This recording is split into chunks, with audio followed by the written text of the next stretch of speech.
What is up guys? Welcome to another rendering tutorials. Another day, another rendering. So, tuturuan ko kayo kung paano maging realistic yung sofa leather seats nyo para medyo may konting accent naman tayo sa mga sala. So, kung kayo yung mga designers na mahilig sa mga leather seats, ito ang para sa inyo. So, ang first natin na gagawin is, syempre, i-click natin yung sofa natin na gagawin natin leather seat. So, para sa materials, ang gagawin mo lang is check tayo dito sa may, so i-click mo muna, then fabric, and then hanapin mo yung leather. So yan. So makakapili kayo kung ano yung gusto nyo dito. So iba-ibang klase ng leather yan. So may itim, may maroon, etc. etc. So after that, pag napili nyo na, katulad nito, pupunta lang kayo dito sa settings. Tapos i-check nyo tong mga settings niya. So katulad nito, texture niya naka 100%, yung map scale niya kinustom ko lang. Pati yung relief naka 100%, yung roughness 100, reflectivity nag 107 ako konti kasi dinitimpla-timpla naman kasi to pag regarding kasi sa mga ilaw, kung magkano ilan yung ilaw na nilagay mo, so mag-ano yung reflectivity natin yan, magma-matter.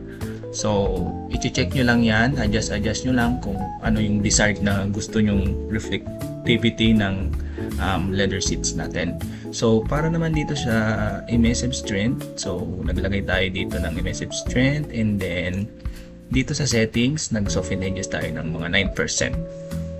So para makapin nyo to, halimbawa hindi kayo nakapareho diyan, hindi ang tawag dito, hindi isa lang yung select nyo dyan, pwede nyo kung ano yung material nito, pwede nyo siya i-copy and then click mo tong sa likod na sofa and then i-paste mo lang siya. Yan. So check mo lang to para ma-save yung changes and then punta na tayo sa rendering. Okay? So, ang ginamit natin dito, yung overcast tayo dito. Tapos, ito yung mga presets natin. So, yung real skies natin dito ginawa kong gabi. Nakagabi yan. Ayan, naka-evening siya. Tapos, ito, evening 7. Para kitang-kita nyo yung reflect ng ilaw. I mean, konting reflection. So, nilagyan ko kasi siya ng konting reflection. So, ito yung magiging sofa natin. So, ayan, yung real skies natin. May fog ako, fog density, fog fall off. Pero kalimitan ng ginagamit to sa labas. So, kasi may mga bintana ako, gusto ko may medyo fog sa labas. And then, sharpen natin. So, ang intensity natin is 0, 0. Pwede mo natin dagdagan ng konti yan. Gawin natin mga 0.12. Okay, and then color correction, so yan ang color correction natin. Temperature 120, tint 90. So ma-adjust nyo naman lahat to based dun sa kung ano yung gusto nyong kakalabasan. So nasa inyo yan. And then yung hyperlight natin naka 1.56% ako.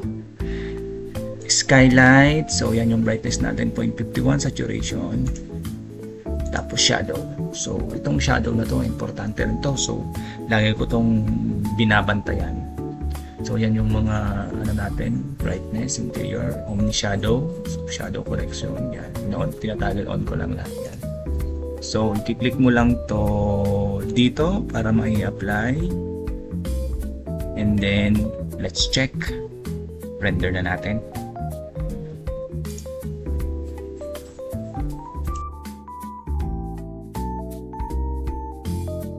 Yan yung rendering natin, sample, ano lang siya, so ilang seconds lang siya. Hindi kasi tayo gumamit ng ray tracing, so yan lang ang ating rendering length.